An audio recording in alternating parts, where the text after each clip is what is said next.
Hello, this is video 2 in the series What if they had 3D, and the theme is the high wheel, the big wheel bicycle, and it's called the penny farthing bicycle. And why is that? Because it is named after two coins basically. So when you look at this wheel, this is like a penny, a small coin from the British currency, and this was apparently a farthing coin. That was apparently a big coin. So I renamed this. In the first view, I made this big wheel, and I renamed it to Rim 1 farthing.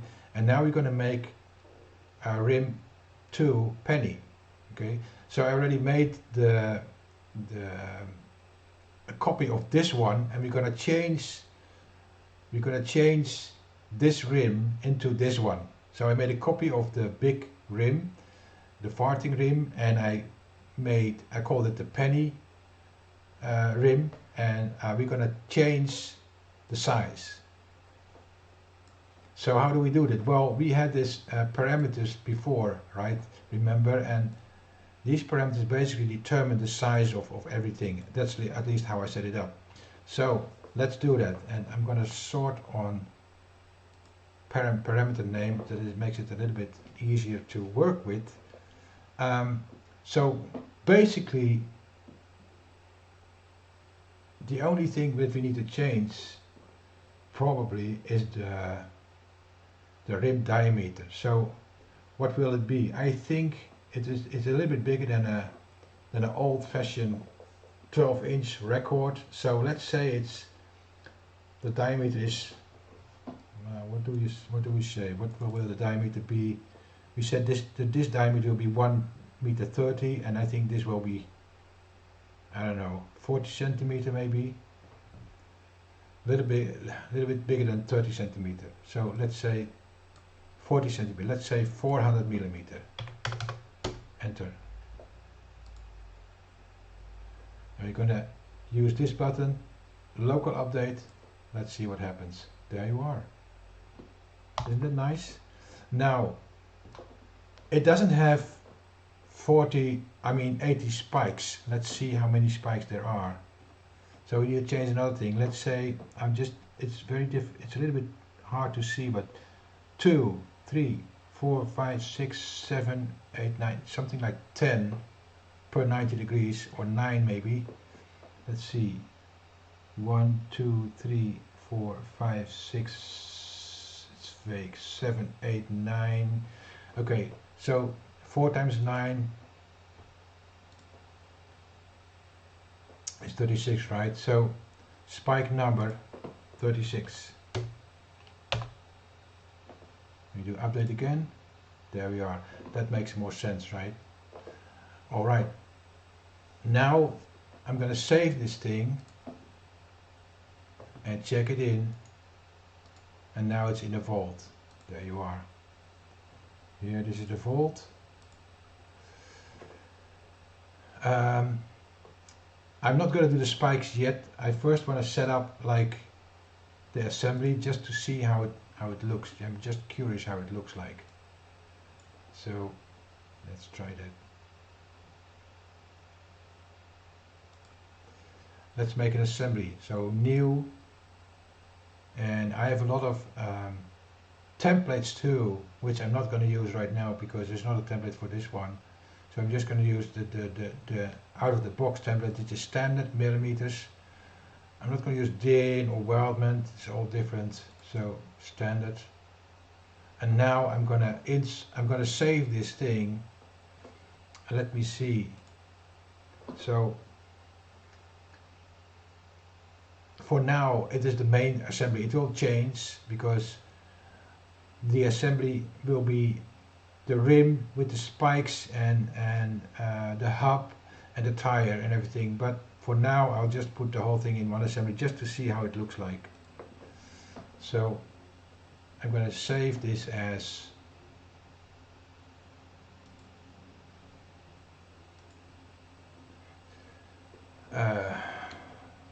old bicycle 01. I try to make the names not too long because it can always give problems because there's a limit on the length in databases, right? Limit is very big, but still. Maybe it's an old habit. Okay, I'm going to save it in the vault, check in, check out, and I'm going to import these things, these two frames. Let me do it another way. I'll do it locally, place.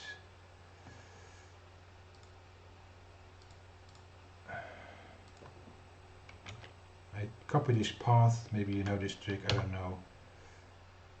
So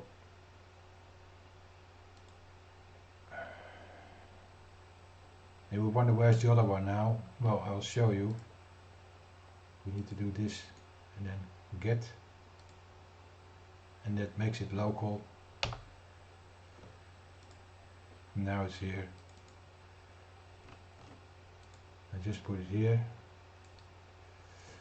and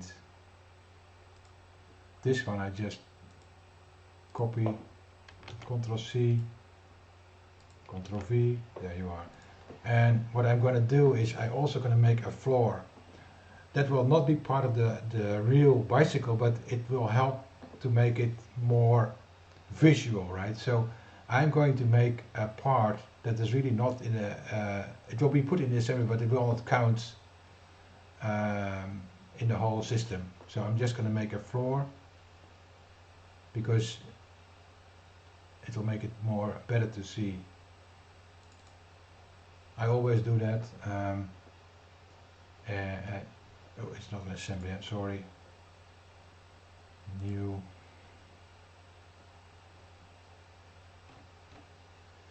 It's a standard part. And I'm just going to use the XY plane again. And I'm going to use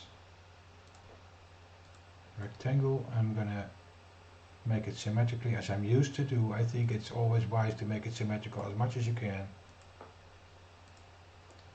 And then I say this is in the middle, and then I say this is in the middle, and then I set width, length 01. What will it be? Let's say that is 2000 millimeter, 2 meters, and then the width will be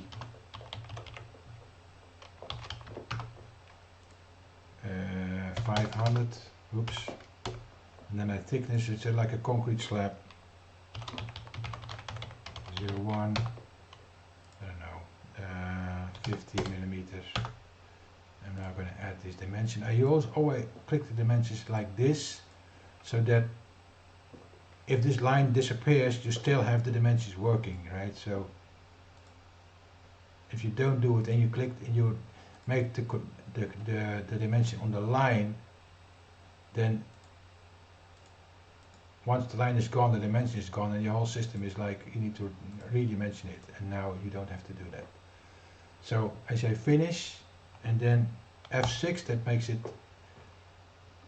like this, and I give it the thickness. I let the thickness go the other way, and I know again you can add all these dimensions manually. I understand. I just think it's a good habit to do it like this. And now I'm going to do something else. When I click on this front, I see what it is supposed to be the front, but this is actually the top. So I'm going to change this thing. Click here. Set current view as top. And then I click here, it makes it turn, and then I click on this little rectangle here, and then I say set current view as home, fit to view. When I click now the home button, it will look like this, and I also gave it a material just to make it a little bit, nicer. Let's see. I always use the Autodesk material because it's far more detailed, far more richer. Let's see, stone, I don't know, marble. It's a little bit too much. Granite. Fieldstone, that's too. Slate. Stone. I want a little bit of background color, okay, so assign this one, I guess. So, alright. Save, and I'm gonna,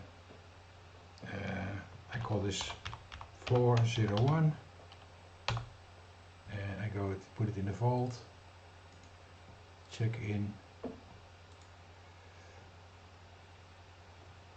and I'm gonna copy this thing in the assembly. Just Ctrl V, paste, oops, paste. And then what I do is I do ground and root, bloop, and it's not the way I want, so I'm gonna redo it. Delete, I'm gonna make it so that it's all in the middle, you know, so this one, actually it was good. Let me redo this. Okay. So now again I'm going to change this to top. I know not everybody agrees with this. I don't care. And then I'll make this view home. So when I click on home, and now I'm going to rearrange these wheels. I'm going to put them in the middle. So the farthing is the. I'm going to make this plane, this is the middle plane, and I'm going to connect it to this plane, and then I say constrain, and it automatically finds the right one. So what constraint is doing is it connects mathematical elements of the object to another mathematical element of the object. It can be planes or axes, but it can also be the part itself, you know. So I like to use with planes a lot because with planes you have better control, because if you connect, let's say if you connect this side to this side and it changes, the whole connection is gone. But when you keep when you have the planes will never be gone. Especially these base planes, they will always be there. So it makes your design much more stable, even because what happens a lot, you're gonna change these designs a lot, you know. So that's why it's more stable to use the planes. So I'm going to use this plane, constrain, and I'm going to move it a little bit. Let's see how they look like. We haven't put in tires yet, so but this looks about. I think that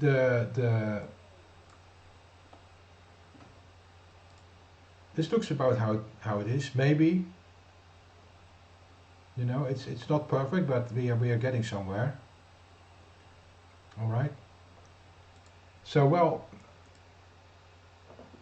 this was video 2 on this series, and I'm going to continue with more videos. So just like and subscribe and follow me, and we'll see you next time. Thank you very much.